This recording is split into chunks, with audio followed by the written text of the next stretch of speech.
It's odd, you know, it's really strange. Marcia had two brothers, Phillip, who Ozzy's probably told you about already, and David. The brothers were twins. So alike in so many ways that, despite the fact that they didn't look much like each other, people were always getting them confused and asking whether Phillip was the light-skinned brother or the dark one. The irony is that whoever beat him probably didn't see a light-skinned black guy or a dark-skinned black guy. You get me? Damn. But at the same time, some of us, I don't need to say any more, do I? When we get to the hospital, Phillip was on a life support machine. Everybody was there. Marcia's family, her friends, Ozzy, Junior, Dalton, everybody. People praying and saying, "Oh God, I know Jesus," and some just sitting there silently.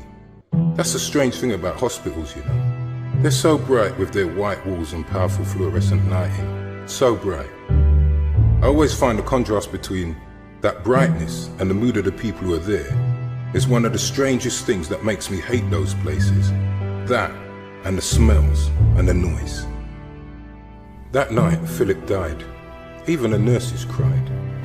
Thinking back now, that night taught us all some painful, painful lessons. I think we all learned something that night.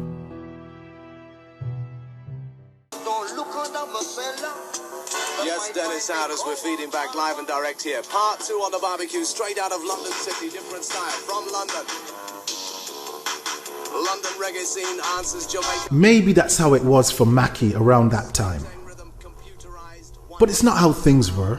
Not really. See, when I woke up that morning, I didn't want to go to work. I didn't even want to get out of bed. Don't you ever call me lazy though. That particular label doesn't apply to me. Or for that matter, most of my friends. Dalton Henry ain't no bum. You understand? No, I had my reasons for not wanting to go to work that day. You know, it's really funny. I studied for years to get my social work qualifications. When everybody else was raving, a lot of the time, I'll be studying and shit. I really felt that there wasn't going to be any stopping me once I qualified. But for the first time, I was beginning to feel the self-doubt that isolation can bring. And I was definitely feeling isolated at work. Trust me. The thing is, at the time I had a mortgage and the rest of my bills to pay. So I know I just couldn't walk out. Piss off out of it like I wanted to. You might be asking yourself why it is that anyone would want to walk out of a reasonably well-paid job anyway. A job they'd invested a lot of time and a whole heap of effort to get in the first place. Hey, if you got time, I'll tell you. Tell you the whole story. Listen up then. Shut up, sit back. Listen up, matey. What you've got to understand is that I've been working here for about 9 years now. 9 years, matey, yeah. When I got here, first off, I thought it was bloody brilliant. I used to use those words as though they were going out of fashion. Bloody brilliant. Bloody brilliant. Know what I'm saying? And then they sent me off on day release. And I worked like a madman, matey. Until there I am, a few years down the line, a diploma in social work and a degree in social science. Qualified. Boom. Charles joined about 5 years after I did. How he ever got promotion was beyond me. How he got to be my manager was definitely beyond me. No, I tell a lie. It wasn't really beyond me. I used to fool myself, telling myself that the reason this guy who to all intents and purposes was in terms of age, experience, ability, know-how and qualifications my junior. The manager in my department, she was off sick for about 3 months. Chemotherapy. Sad. She's a nice woman. Bit of a hippie, mind you. Brains on a stick, but a memory like a sieve. For the first month or so, when Olive was off sick, it seemed as though everything was going great. And then it happened. The Gardner case.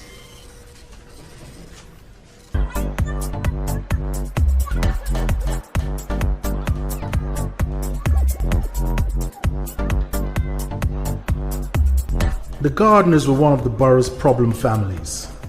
They were living on the Helton estate, slap bang in the middle of the most depressed, run-down part of the inner city that I'd ever seen. We used to joke in the office that Helton made Beirut look like an all-inclusive holiday resort. Even the locals nicknamed the place Hell. With all the muggings and burglaries, graffiti and the vandalized flats with their broken windows. Their 1-year-old was on the at-risk register. Always pretended to be out when a social worker called. The mum, Sharon Gardner, she hadn't taken the kid to any appointments with the midwives at the local clinic after the kiddie was born.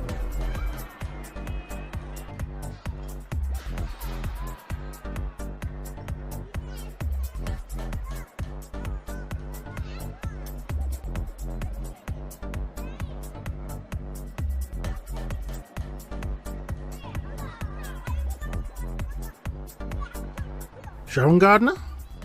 What are you fucking trying to do? Give me a heart attack or something?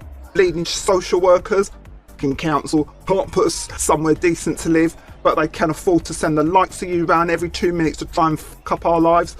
Anyway, what do you want? The kids are down at me mum's. Oi, who the fuck do you think you are? I didn't even see her at first. All I could see was the dirty underwear, socks, old tissues and newspaper that seemed to cover the floor, and the unmade bed, together with the rest of the mess that dominated the room. The room stunk. It stunk of unchanged nappies, beer, and stale takeaways. And then I saw her lying there, eyes wide open, just staring. Just lying there. I had nephews and nieces her age. None of them could ever keep still for a second. Yet it struck me straight away. There she was, wide awake, just lying there, staring and silent. Do you often leave your child at home alone, Miss Gardner? Bollocks, she was asleep. I only popped out for a few minutes to pick a few bits up from the shop. You had at least 4 shopping bags full, Miss Gardner, and the nearest Tesco's a 10-minute bus ride. Look, I ain't taking any shit in my own gaff from a nick.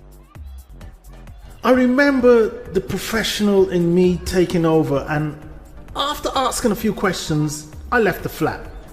That baby didn't look right, didn't look well, but I'm not a doctor, am I? Even so, I did see some bruising on her arm. It only took me 10 minutes or so to get from Hell to the office, and when I got there, Olive was sitting at her desk as though she'd never been away. Don't look so surprised. Are you okay? How are you doing? When are you coming back to work? Well, I was feeling a bit bored sitting at home watching Jerry Springer and Kilroy all the time, so I phoned up this morning and asked if it was okay for me to come back today, and they said yes, so I'm back. As from today.